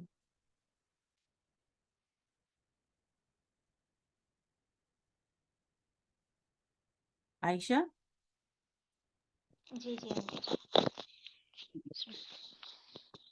يا أيها الذين آمنوا إذا قمتم إلى الصلاة فاغسلوا وجوهكم وأيديكم إلى المرافق وامسحوا برؤوسكم وأرجلكم إلى الكعبين وإن كنتم جنبا فاطهروا وإن كنتم مرضى أو على سفر أو جاء أحد منكم من الغائط أو لامستم النساء فلم تجدوا ماء فتيمموا صعيدا طيبا فامسحوا بوجوهكم وأيديكم منه ما يريد الله ليجعل عليكم من حرج ولكن يريد ليطهركم وليتم نعمته عليكم لعلكم تشكرون واذكروا نعمة الله عليكم وميثاقه الذي واثقكم به إذ قلتم سمعنا وأطعنا واتقوا الله إن الله عليم بذات الصدور يا أيها الذين آمنوا كونوا قوامين لله شهداء بالقسط ولا يجرمنكم شنآن قوم على ألا تعدلوا اعدلوا هو أقرب للتقوى واتقوا الله إن الله خبير بما تعملون وعد الله الذين آمنوا وعملوا الصالحات لهم مغفرة وأجر عظيم. سبحان اللہ. پڑھیے شگفتہ. جی، تم پر اللہ تعالیٰ کی جو نعمتیں نازل ہوئی ہیں انہیں یاد رکھو، اور اس کے اس عہد کو بھی جس کا تم سے معاہدہ ہوا ہے، جبکہ تم نے کہا ہم نے سنا اور مانا، اور اللہ تعالیٰ سے ڈرتے رہو. یقیناً اللہ تعالیٰ دلوں کی باتوں کا جاننے والا ہے. اے ایمان والو، تم اللہ کی خاطر حق پر قائم ہو جاؤ، راستی اور انصاف کے ساتھ گواہی دینے والے بن جاؤ. کسی قوم کی عداوت تمہیں خلاف عدل پر آمادہ نہ کر دیں. عدل کیا کرو جو پرہیزگاری کے زیادہ قریب ہے، اور اللہ تعالیٰ سے ڈرتے رہو. یقین مانو کہ اللہ تعالیٰ تمہارے اعمال سے باخبر ہے. اللہ تعالیٰ کا وعدہ ہے کہ جو ایمان لائے اور نیک کام کرے ان کے لیے وسیع مغفرت اور بہت بڑا اجر و ثواب ہے. بے شک. بے شک. یہاں پر آیت نمبر 8 میں کہ کسی قوم کی عداوت تمہیں خلاف عدل پر آمادہ نہ کر دے، عدل کیا کرو جو بہت پرہیزگاری کے زیادہ قریب ہے. یہ ہم آگے بھی اب تک جو سورہ نساء تک 4 سورے گزر چکے ہیں تو عدل کے بارے میں پڑھ چکے ہیں کہ اللہ تعالیٰ نے کتنی تلقین کی ہے عدل کی. انصاف بہت ضروری ہے، چاہے وہ تمہارے خود سے کوئی غلطی ہوئی ہو، کوئی تمہارے رشتہ دار، تمہارے والدین، بھائی بہن، نیئرسٹ ریلیٹیو، تو بھی آپ کو انصاف سے کام لینا ہے. یہاں پر کیا کہا کہ عدل کیا کرو جو پرہیزگاری کے زیادہ قریب ہے. نبی کریم صلی اللہ علیہ وسلم کے نزدیک عادلانہ گواہی کی اتنی اہمیت ہے، اس کا اندازہ آپ لگا سکتے ہیں. اس حدیث میں آتا ہے کہ حضرت نعمان بن بشیر رضی اللہ عنہما کہتے ہیں میرے باپ نے مجھے عطیہ دیا، یعنی تحفہ دیا، تو میری والدہ نے کہا کہ اس تحفے پر آپ جب تک اللہ کے رسول کو گواہ نہیں بنائیں گے میں راضی نہیں ہوں گی. چنانچہ میرے والد نبی صلی اللہ علیہ وسلم کی خدمت میں آئے تو آپ صلی اللہ علیہ وسلم نے پوچھا کیا تم نے اپنی ساری اولاد کو اس طرح کے تحفے دیے ہیں؟ تو انہوں نے نفی میں جواب دیا کہ نہیں دیے. تو آپ صلی اللہ علیہ وسلم نے فرمایا اللہ سے ڈرو اور اولاد کے درمیان انصاف کرو، اور فرمایا میں ظلم پر گواہ نہیں بنوں گا. دیکھیں یعنی انہوں نے ایک ہی بچے کو دے رہے تھے، دوسرے بچوں کو انہوں نے نہیں دیا تھا، تو اللہ تعالیٰ آپ صلی اللہ علیہ وسلم اس کے گواہ نہیں بنے. انہوں نے بولے کہ میں ایسا نہیں کر سکتا، یہ تو بالکل ناانصافی ہے. اگر آپ دے رہے ہیں ایک بچے کو تو آپ کا فرض ہے کہ آپ دوسرے بچے کو بھی اس کے برابر تحفہ دے جیسے کہ اس کو دیا ہے. یہ صحیح بخاری کی حدیث ہے 2587. تو میری بہنوں ہم کو بھی بس یہ انصاف کرنا چاہیے. اگر ہمارے بچے ہیں تو ان کو برابر پہ تحفہ دیجیے، یا کسی اور کو بھی دے رہے ہیں بھائی بہنیں ہیں تو ان کو بھی برابر ایک جیسا دیں. ٹھیک ہے، چلیے پڑھیے بیٹے عائشہ. جی. والذين كفروا وكذبوا بآياتنا أولئك أصحاب الجحيم. يا أيها الذين آمنوا اذكروا نعمة الله عليكم إذ هم قوم أن يبسطوا إليكم أيديهم فكف أيديهم عنكم واتقوا الله وعلى الله فليتوكل المؤمنون. ولقد أخذ الله ميثاق بني إسرائيل وبعثنا منهم 12 نقيبا وقال الله إني معكم لئن أقمتم الصلاة وآتيتم الزكاة وآمنتم برسلي وعزرتموهم وأقرضتم الله قرضا حسنا لأكفرن عنكم سيئاتكم ولأدخلنكم جنات تجري من تحتها الأنهار فمن كفر بعد ذلك منكم فقد ضل سواء السبيل. اور جن لوگوں نے کفر کیا اور ہمارے احکام کو جھٹلایا وہ دوزخی ہیں. اے ایمان والو، اللہ تعالیٰ نے جو احسان تم پر کیا ہے اسے یاد کرو. اور جب کہ ایک قوم نے تم پر دست درازی کرنی چاہی تو اللہ تعالیٰ نے ان کے ہاتھوں کو تم تک پہنچنے سے روک دیا. اور اللہ تعالیٰ سے ڈرتے رہو، اور مومنوں کو اللہ تعالیٰ ہی پر بھروسہ کرنا چاہیے. اور اللہ تعالیٰ نے بنی اسرائیل سے عہد و پیمان لیا، اور انہی میں سے 12 سردار ہم نے مقرر فرمائے، اور اللہ تعالیٰ نے فرما دیا یقیناً میں تمہارے ساتھ ہوں اگر نماز قائم رکھو گے اور زکوٰۃ دیتے رہو گے اور میرے رسولوں کو مانتے رہو گے اور ان کی مدد کرتے رہو گے اور اللہ تعالیٰ کو بہت بہتر قرض دیتے رہو گے تو یقیناً میں تمہاری برائیاں تم سے دور رکھوں گا اور تمہیں ان جنتوں میں لے جاؤں گا جن کے نیچے چشمے بہ رہے ہیں۔ اب اس عہد و پیمان کے بعد بھی تم میں سے جو انکاری ہو جائے وہ یقیناً راہ رات سے بھٹک گیا ہے۔ بے شک یہاں پر آیت نمبر 11 میں کہ جبکہ ایک قوم نے تم پر دست درازی کی، یعنی اے ایمان والو اللہ نے جو احسان تم پر کیے اسے یاد کرو۔ جبکہ ایک قوم نے تم پر دست درازی کرنی چاہی تو اللہ نے ان کے ہاتھوں کو تم تک پہنچنے سے روک دیا، اور اللہ سے ڈرتے رہو اور مومنوں کو اللہ ہی پر بھروسہ کرنا چاہیے۔ یہ جو اس کے جو شان نزول ہے، اس میں ایک اعرابی کا واقعہ، آپ صلی اللہ علیہ وسلم ایک سفر سے واپسی پر ایک درخت کے سائے میں آرام فرما تھے، اور جو ہے تلوار درخت سے لٹکی ہوئی تھی، تو اس اعرابی نے تلوار پکڑ کر آپ پر سونت لی اور کہنے لگا کہ اے محمد اب بتاؤ آپ کو اگر کون بچائے گا مجھ سے؟ تو آپ صلی اللہ علیہ وسلم نے بلا تعمل فرمایا اللہ۔ یہ کہنا تھا کہ تلوار اس کے ہاتھوں سے گر گئی، اور صحیح بخاری کی حدیث ہے یہ 2910۔ اور بعض کہتے ہیں کہ یہ جو کعب بن اشرف اور اس کے ساتھیوں نے نبی کریم صلی اللہ علیہ وسلم اور آپ کے اصحاب کے خلاف، جبکہ آپ صلی اللہ علیہ وسلم وہاں تشریف فرما تھے، دھوکہ اور فریب سے نقصان پہنچانے کی سازش تیار کی تھی، جس سے اللہ تعالیٰ نے آپ کو بچا لیا۔ یعنی ایک مسلمانوں کے ہاتھوں غلطی ہو گئی تھی، جو دو تھے شخص، ان کے ہاتھ سے قتل ہو گیا تھا اس کے مہینے میں، حرمت والے مہینے میں۔ تو ان کی دیت کی ادائیگی میں یہودیوں کے قبیلے جو بنو نذیر سے حسب معاہدہ کچھ تعاون لینا تھا، اس کے لیے نبی کریم صلی اللہ علیہ وسلم اپنے رفقا سمیت، ساتھیوں کے سمیت وہاں گئے اور ایک دیوار سے ٹیک لگا کر بیٹھ گئے۔ انہوں نے ایسی سازش تیار کی کہ اوپر سے چکی کا پتھر آپ صلی اللہ علیہ وسلم پر گرا دیا جائے، اور اس طرح سے آپ کو ختم کرنے کے انہوں نے پلان کیا، جس کے مطابق اللہ تعالیٰ نے آپ کو بذریعہ وحی مطلع فرما دیا۔ اور ان ساری واقعات کے بعد جیسے یہ آیت نازل ہوئی ہے، کیونکہ ایک آیت کے نزول کے کئی اسباب بھی ہو سکتے ہیں، تو اس طرح سے یہ ساری ہی باتیں لاگو ہوتی ہیں اس آیت کو، کہ اللہ تعالیٰ نے اس طرح سے آپ صلی اللہ علیہ وسلم پر ظاہر کر دیا اور آپ کی جان بچ گئی۔ اور آگے اللہ نے بنی اسرائیل سے عہد و پیمان لیا اور انہی میں سے 12 سردار مقرر فرمائے۔ یعنی اللہ تعالیٰ نے مومنوں کو وہ عہد اور میثاق پر پورا کرنے کی تاکید کی جو محمد صلی اللہ علیہ وسلم کے ذریعے سے انہیں قیام حق اور شہادت عدل کا حکم دیا، اور انہیں وہ انعامات یاد کرائے جو ان پر ظاہراً باطناً ہوئے، اور بالخصوص یہ بات کہ انہیں حق و ثواب کے راستے پر چلنے کی توفیق عطا فرمائی۔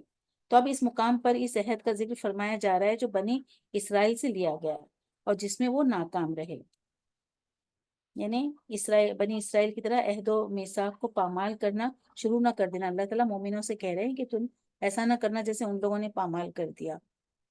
اور یہ جو 12 سردار مقرر فرمائے، یہ اس وقت کا واقعہ ہے جب حضرت موسیٰ علیہ السلام یہاں جبابرہ سے قتال کے لیے تیار ہوئے، تو انہوں نے اپنی قوم کے 12 قبیلوں پر 12 نقیب مقرر فرمائے تاکہ وہ جنگ کے لیے تیار کرائیں اپنے لوگوں کو، اور ان کی قیادت و رہنمائی میں جنگ کریں اور دیگر معاملات کے انتظام بھی کریں۔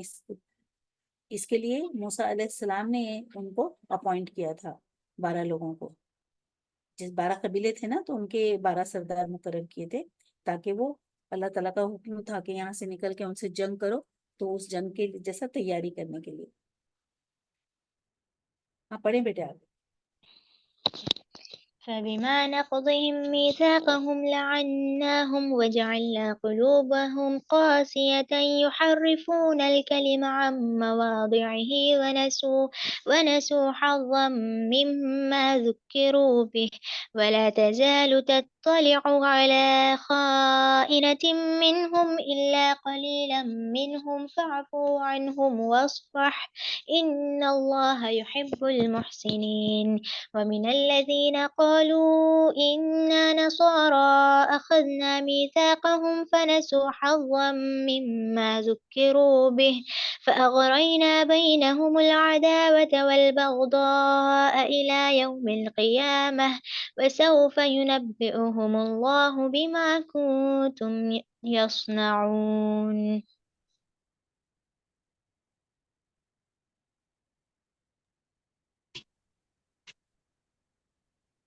پھر ان کی عہد شکنی کی وجہ سے ہم نے ان پر اپنی لعنت نازل فرما دی اور ان کے دل سخت کر دیے کہ وہ کلام کو اس کی جگہ سے بدل ڈالتے ہیں، اور جو کچھ نصیحت انہیں کی گئی تھی اس کا بہت بڑا حصہ بھلا بیٹھے۔ ان کی ایک نہ ایک خیانت پر تجھے اطلاع ملتی رہے گی۔ ہاں، تھوڑے سے ایسے نہیں بھی ہیں جس پس تو انہیں معاف کرتا جا اور درگزر کرتا رہے۔ بے شک اللہ تعالیٰ احسان کرنے والوں کو دوست رکھتا ہے۔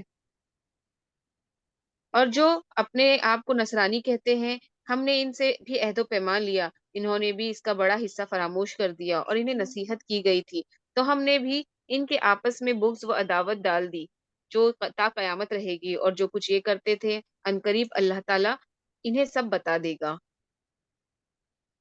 بے شک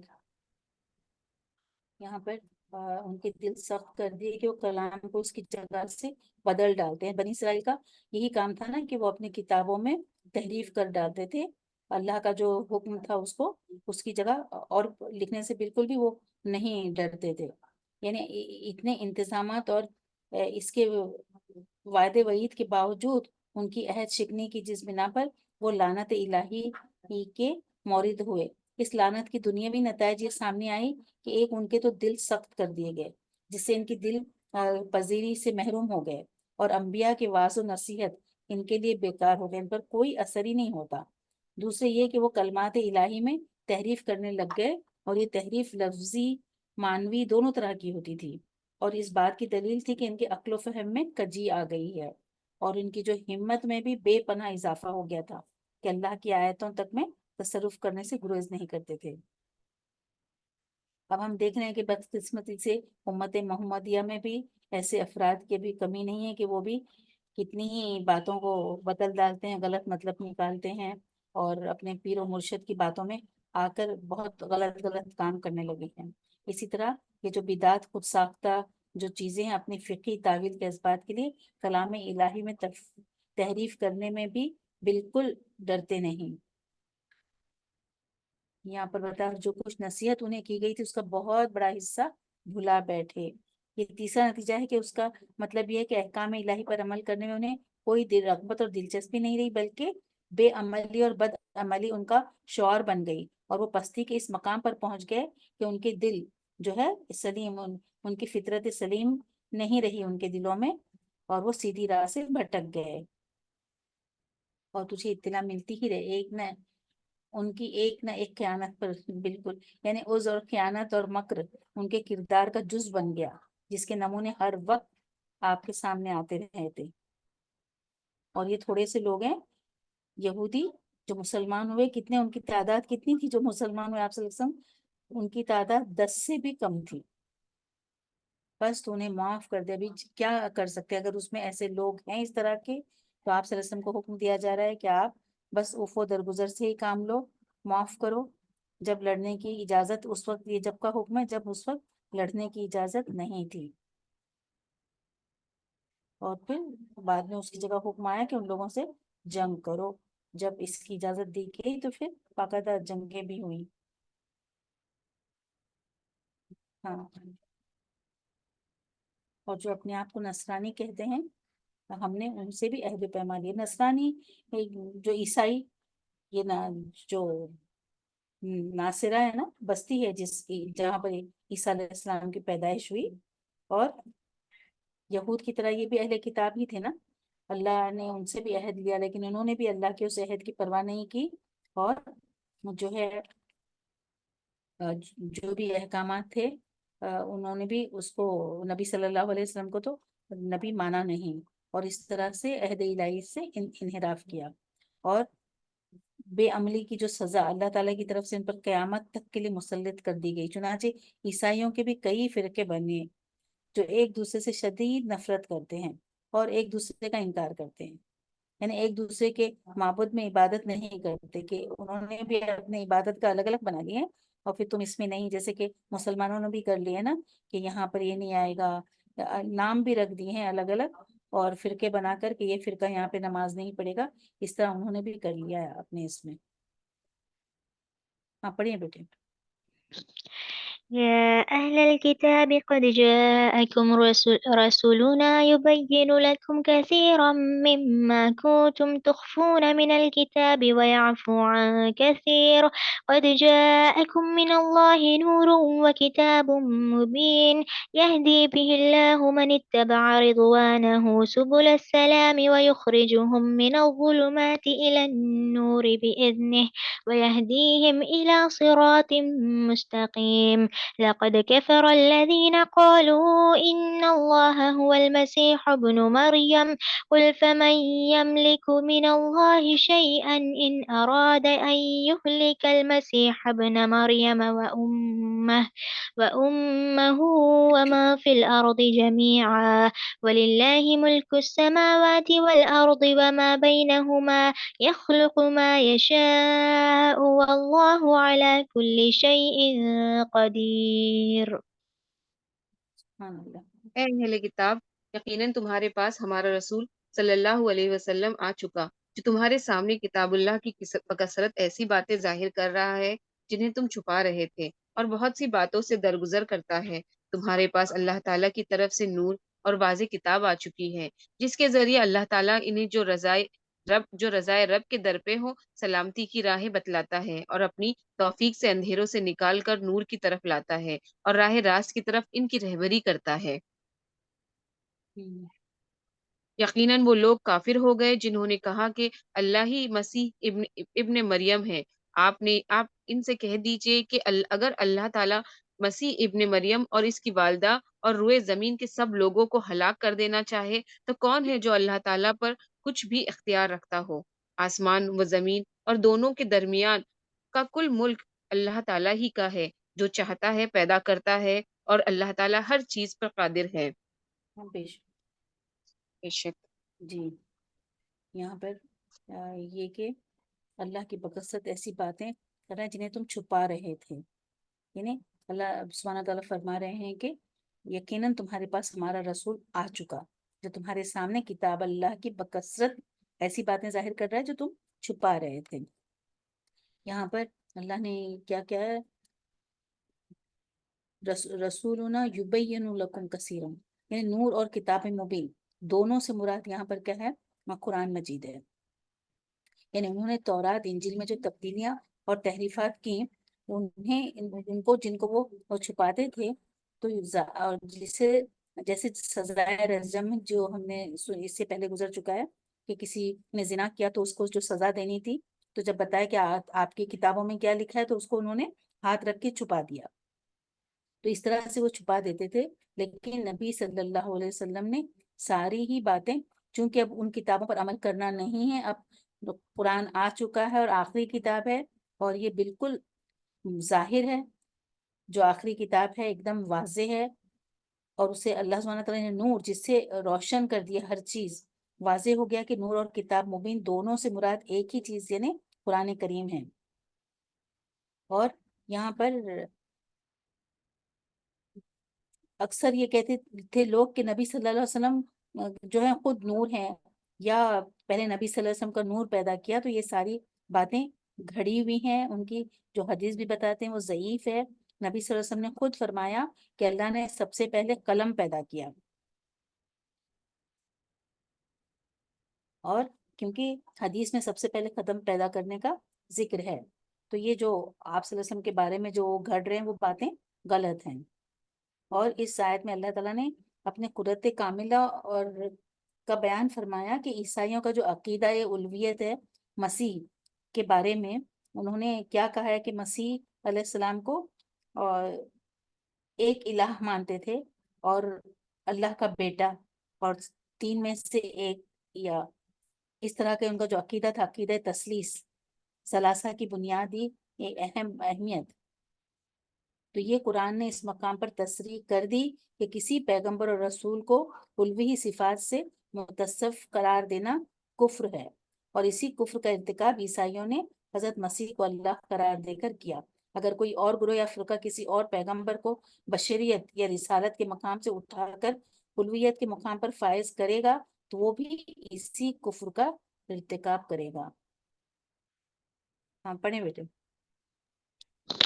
وقالت اليهود والنصارى نحن أبناء الله وأحباؤه قل فلم يعذبكم بذنوبكم بل أنتم بشر ممن خلق يغفر لمن يشاء ويعذب من يشاء ولله ملك السماوات والأرض وما بينهما وإليه المصير يا أهل الكتاب قد جاءكم رسلنا يبين لكم على فترة من الرسل أن تقولوا ما جاءنا من بشير ولا نذير فقد جاءكم بشير ونذير والله على كل شيء قدير.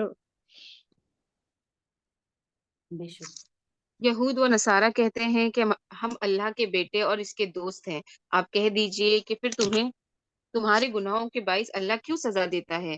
نہیں، بلکہ تم بھی اس کی مخلوق میں سے ایک انسان ہو. وہ جسے چاہتا ہے بخش دیتا ہے اور جسے چاہتا ہے عذاب کرتا ہے. زمین و آسمان اور ان کے درمیان کی ہر چیز اللہ تعالیٰ کی ملکیت ہے اور اسی کی طرف لوٹنا ہے. اے اہل کتاب، بالیقین ہمارا رسول تمہارے پاس رسولوں کی آمد کے ایک وقفے کے بعد آ پہنچا ہے جو تمہارے لیے صاف صاف بیان کر رہا ہے، تاکہ تمہاری یہ بات نہ رہ جائے کہ ہمارے پاس تو کوئی بھلائی برائی سنانے والا آیا ہی نہیں.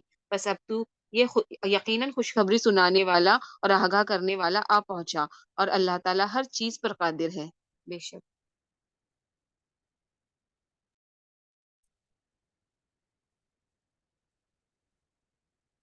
یہاں پر یہود و نصارہ کہتے ہیں کہ ہم اللہ کے بیٹے اور اس کے دوست ہیں. یعنی ابھی بھی ان لوگوں کا یہ ہے کہ یہودیوں نے حضرت عزیر علیہ السلام کو اور عیسائیوں نے حضرت عیسیٰ علیہ السلام کو ابن اللہ کہا، اللہ کا بیٹا، اور اپنے آپ کو بھی ابن اللہ، اللہ کے بیٹے اور اس کا محبوب قرار دے دیا کہ ہم اللہ کے بیٹے اور اس کے دوست ہیں. بعض کہتے ہیں کہ یہ یعنی ہم اللہ کے بیٹوں کے پیروکار ہیں، کیونکہ دونوں بیٹے ہوئے نا، عزیر اور حضرت عیسیٰ علیہ السلام، تو ہم چونکہ ان کے پیروکار ہیں اس لیے اللہ ان سے محبت کرتا ہے اور ان سے اللہ کے بارے میں بیجا اعتماد کا، یعنی ان کی جو خوش فہمی ہے کہ ہمیں جنت ہی ملے گی چاہے وہ کچھ کریں. اس میں ان کے جو فخر تھا اس بے بنیاد، اسے واضح کر دیا اللہ نے کہ اگر تم واقعی اللہ کے محبوب اور چہیتے ہوتے تو اگر محبوب ہونے کا تم مطلب اگر یہ ہے کہ تم جو چاہو کرو تو اللہ تم سے باز پرسی نہیں کرے گا، تو پھر اللہ تعالیٰ تمہیں تمہارے گناہوں کی پاداش میں سزا کیوں دے رہا ہے؟ یعنی وہ تو دنیا میں کتنی سزائیں بھگت چکے تھے. اس کا صاف مطلب یہ ہے کہ اللہ کی بارگاہ میں فیصلہ محض دعووں کی بنیاد پر نہیں کہ خالی تم کہتے رہو کہ اللہ چاہتا ہے، محبوب ہے. وہ تو تمہیں سزائیں دے رہا ہے، بتا رہا ہے، پھر بھی تم عقل سے کام نہیں لیتے. اور نہ قیامت والے، یہاں پر اللہ سبحانہ تعالیٰ کہہ رہے ہیں کہ قیامت کے دن تو تم کو برابر پورا بدلہ مل کر رہے گا. وہ اللہ سبحانہ تعالیٰ صرف ایمان اور تقوی دیکھتا ہے اور دنیا میں اسی کی روشنی میں فیصلہ فرماتا ہے، اور قیامت والے دن بھی اسی اصول پر فیصلہ ہوگا. تاہم یہاں پر جو یہ ہے کہ اور جسے چاہتا ہے عذاب کرتا ہے، تاہم یہ عذاب یا مغفرت کا فیصلہ اسی سنت اللہ کے مطابق ہوگا جس کی وضاحت فرما دی کہ اہل ایمان کے لیے مغفرت اور اہل کفر و فسق کے لیے عذاب. تمام انسانوں کا فیصلہ اسی کے مطابق ہوگا. اہل کتاب، تم بھی اسی کی پیدا کردہ مخلوق ہو، یعنی انسان ہو. تمہاری بابت فیصلہ دیگر انسانی مخلوق سے مختلف کیوں کر ہو سکتا ہے، الگ کیوں کر ہو سکتا ہے؟ لیکن اہل کتاب جو ہیں ان کا تو یہی عقیدہ ہے. اللہ تعالیٰ آخر میں فرما رہے ہیں کہ ہمارے پاس تو آخری 19 نمبر میں کہ اہل کتاب یقین ہمارا رسول تمہارے پاس رسول کی آمد کے ایک وقفے کے بعد آ پہنچا. یعنی بتا رہے ہیں کہ حضرت عیسیٰ علیہ السلام اور محمد صلی اللہ علیہ وسلم کے درمیان جو تقریباً 570 یا 600 سال کا فاصلہ ہے، تو یہ جو اتنا دوری کا زمانہ ہے، تو اہل کتاب کو کہا جا رہا ہے کہ اس کے بعد ہم نے اپنا آخری رسول بھیجا اتنے وقفے کے بعد. اب تم یہ بھی نہ کہہ سکو گے کہ ہمارے پاس کوئی ڈرانے والا، خوشخبری دینے والا نہیں آیا. ہم نے باوجود اس کے عیسیٰ علیہ السلام کو بھیجنے کے بعد پھر سے تمہاری طرف رسول بھیجا اہل کتاب کے اوپر. اللہ تعالیٰ کے کتنے احسانات ہیں کہ اتنا کچھ ان کی ہر دھرمی ڈھٹائی کے باوجود بھی اللہ نے پھر سے ان کی طرف رسول بھیجا. ہاں پڑھیں بیٹے. وإذ قال موسى لقومه يا قوم اذكروا نعمة الله عليكم إذ جعل فيكم أنبياء وجعلكم ملكا وآتاكم ما لم يؤت أحدا من العالمين يا قوم ادخلوا الأرض المقدسة التي كتب الله لكم ولا ترتدوا على أدباركم فتنقلبوا خاسرين قالوا يا موسى إن فيها قوما جبارين وإنا لن ندخلها حتى يخرجوا منها فإن يخرجوا منها فإنا داخلون قال رجلان من الذين يخافون أنعم الله عليهم ادخلوا عليهم الباب فإذا دخلتموه فإنكم غالبون وعلى الله فتوكلوا إن كنتم مؤمنين. عائشہ آیت نمبر 26 تک پڑھ لیجئے، رکو کمپلیٹ ہو. Okay. قالوا يا موسى إنا لن ندخلها أبدا ما داموا فيها فاذهب أنت وربك فقاتلا إنا هاهنا قاعدون قال ربي إني لا أملك إلا نفسي وأخي فافرق بيننا وبين القوم الفاسقين قال فإنها محرمة عليهم 40 سنة يتيهون في الأرض فلا تأس على القوم الفاسقين.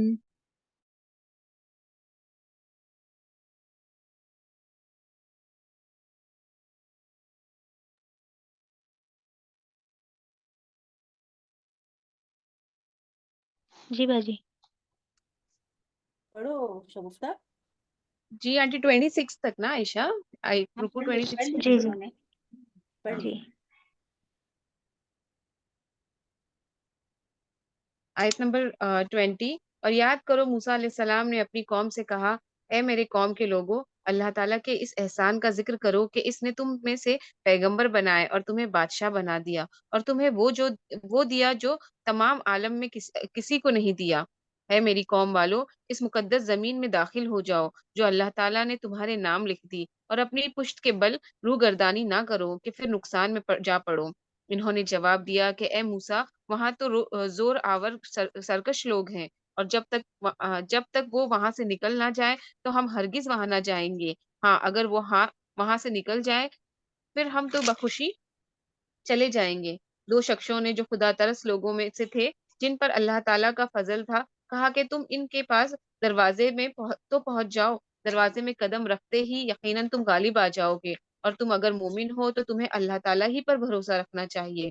قوم نے جواب دیا کہ اے موسیٰ، جب تک وہ وہاں ہے تب تک ہم ہرگز وہاں نہ جائیں گے، اس لیے تم اور تمہارا پروردگار جا کر دونوں ہی لڑ پھڑ لو، اور ہم یہی بیٹھے ہوئے ہیں. موسیٰ علیہ السلام کہنے لگے، الہی، مجھے تو بجز اپنے اور میرے بھائی کے کسی اور پر کوئی اختیار نہیں، بس تو ہم میں ان نافرمانوں میں جدائی کر دے. بے شک. یہاں پر آیت نمبر 20 میں کہہ رہے ہیں کہ اس نے تم میں سے پیغمبر بنا اور تمہیں بادشاہ بنا دیا. یعنی اس مقام پر اللہ تبارک تعالیٰ فرما رہے ہیں کہ ایک تو اپنے اس احسان عظیم کا ذکر کیا جو اس نے انبیاء علیہ السلام کا وسیع سلسلہ ان کے اندر قائم کر کے بنی اسرائیل پر کیا. چنانچہ یہ حقیقت ہے کہ بیشتر انبیاء بنی اسرائیل ہی میں سے ہوئے جن کا سلسلہ عیسیٰ علیہ السلام پر ختم کر دیا گیا، اور آخری پیغمبر محمد صلی اللہ علیہ وسلم بنو اسماعیل سے ہوئے. دوسرے اس احسان کا ذکر فرمایا کہ اللہ نے تمہیں بادشاہ بنایا. بادشاہ کا مطلب خود مختار، یعنی تمہیں فرعون کے غلامی سے نجات عطا فرمائی، جس نے تمہیں ذلیل و خوار بنا کے رکھا تھا، تمہیں آزاد اور اپنے معاملات کا خود مختار بنا دیا.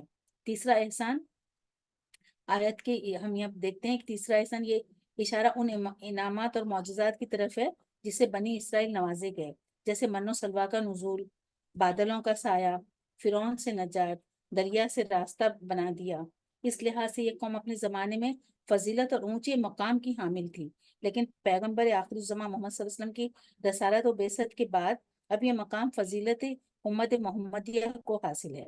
اللہ سبحانہ تعالیٰ نے فرما دیا نا، آل عمران میں ہم نے پڑھا تھا آیت نمبر 110 میں، کنتم خیر امت اخرجت للناس تامرون بالمعروف وتنہون عن المنکر وتؤمنون باللہ، تم بہترین امت ہو جسے نوع انسانی کے لیے بنایا گیا، لیکن پھر شرط کیا رکھی کہ آپ کو نیکی کا حکم دینا ہے، بھلائی کی طرف بلانا ہے اور برائی سے روکنا ہے اور اللہ پر ایمان رکھنا ہے۔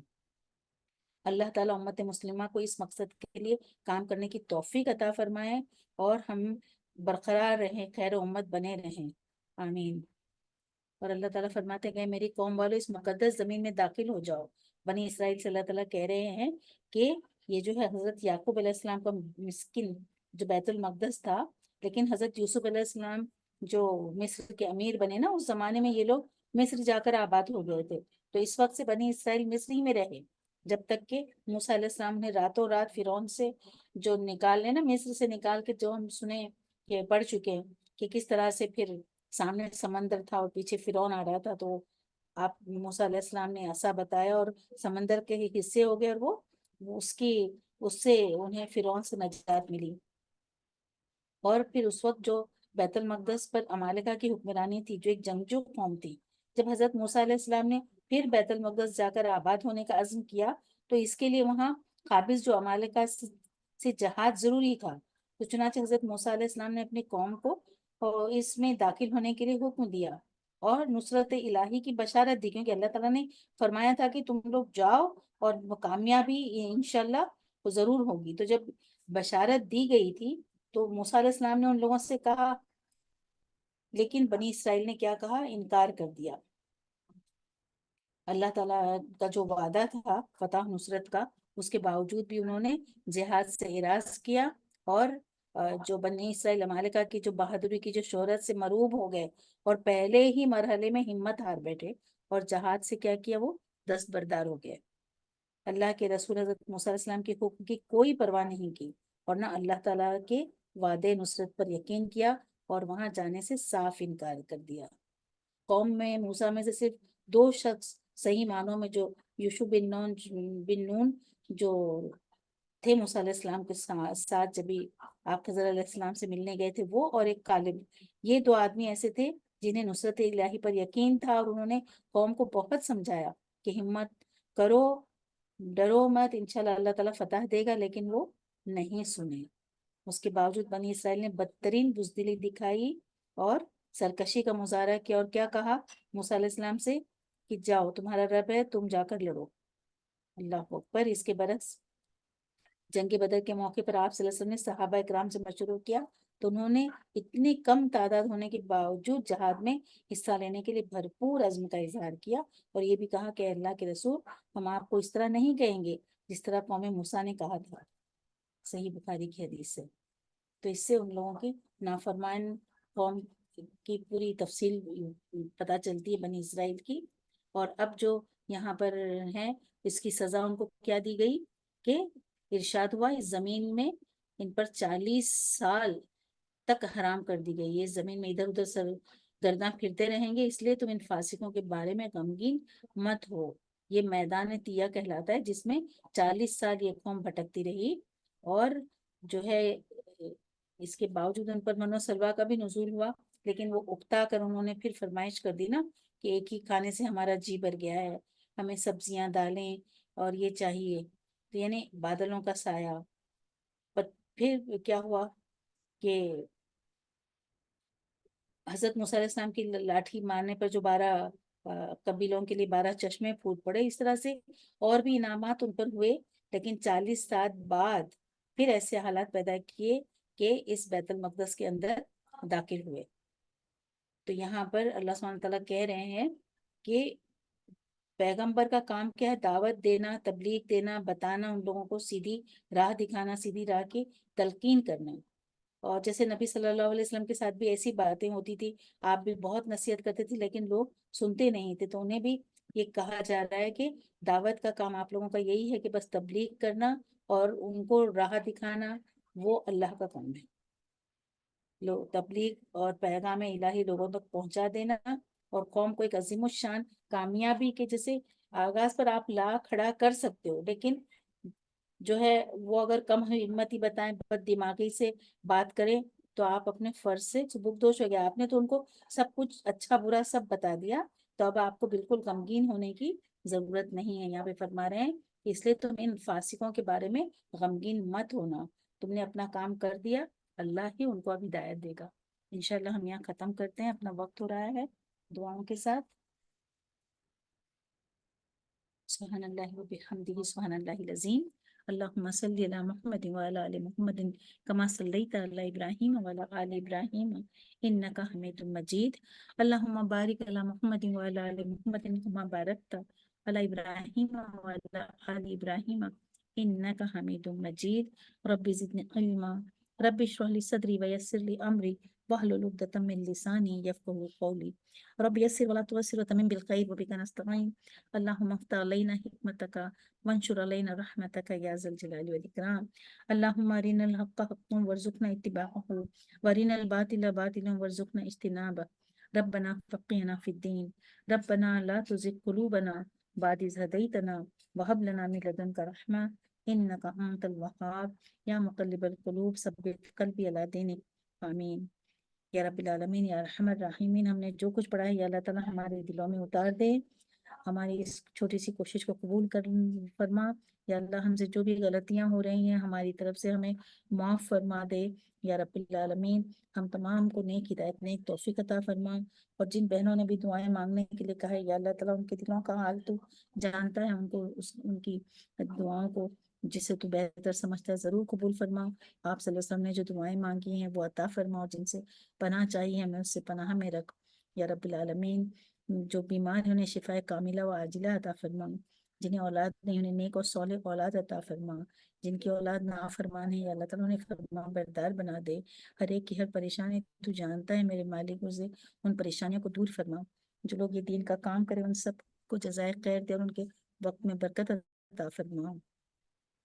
جو مسلمانوں پہ ظلم و ستم ہو رہا ہے یا اللہ تعالیٰ ان کی حفاظت فرما، ان کی غیب سے مدد فرما اور ظالموں کا خاتمہ کر دے. ہر شر سے محفوظ رکھ، ہمیں کسی آزمائش میں نہ ڈال. ہمارے جو لوگ بھی گزر گئے انہیں جنت الفردوس میں اعلیٰ مقام عطا فرما اور ہم سب کا خاتمہ بالخیر کر. آمین یا رب العالمین یا ارحم الراحمین. سبحان ربک رب العزت عما یصفون وسلام علی المرسلین والحمد للہ رب العالمین. سبحانک اللہم وبحمدک اشہد لا الہ الا انت استغفرک واتوب الیک. السلام علیکم ورحمۃ اللہ وبرکاتہ. My dear sisters, I thank you all for attending this session, having so much patience, giving so much time. May Allah give you all جزائے خیر.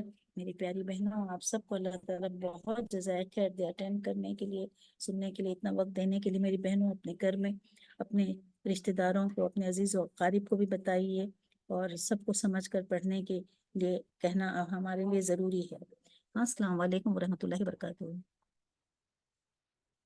جزاک اللہ خیرن کثیرہ عائشہ اور سارے کوآرڈینیٹرز.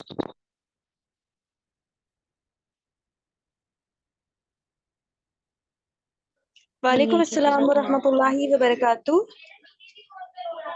بارک اللہ فیک. جزاک اللہ خیرن کثیرہ everyone for joining. Aunty, I'm ending the class. ہاں ٹھیک ہے بیٹے. السلام علیکم ورحمۃ اللہ وبرکاتہ. جی وعلیکم السلام ورحمۃ اللہ وبرکاتہ.